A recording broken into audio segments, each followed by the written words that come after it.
Hello, I wanted to make a really quick video and show you all how to find iReady and Reading A to Z if for some reason you're having trouble finding it.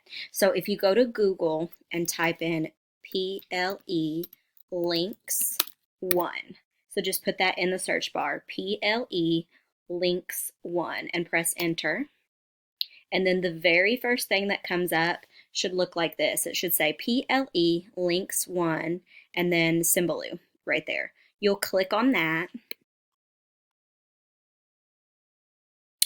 and anything on this page students can use, but what we mostly use in second grade is iReady right here and Kids A to Z.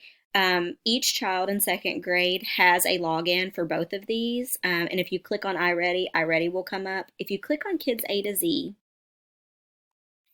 you should be able to put in my username, and my username for my homeroom is Rose Hay Second, and click go. And then all of the kids' names will come up.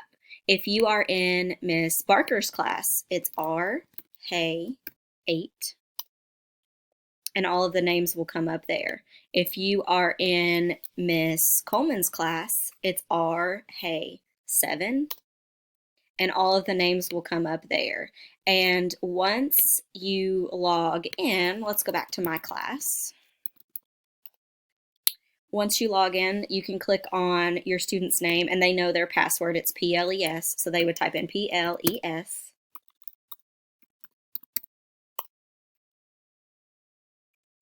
And then every student can go to Reading Room and find a book that they want to read from there. If you do the Level Up books, those count to you leveling up. And students, if you level up during this break, you still get your reward when you get back. So I've already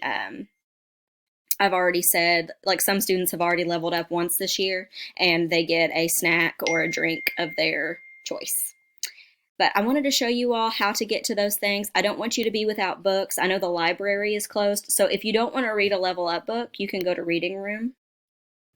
And there are all kinds of books, leveled books. This student, I just set at a C, but whatever level I set your student, you can go 2 above and 2 below. So you can pick different books. You can also go to topics.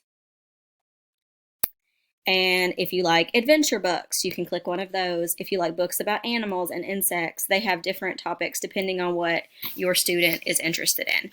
If you have any questions about that, just reach out to me. Thank you. Bye.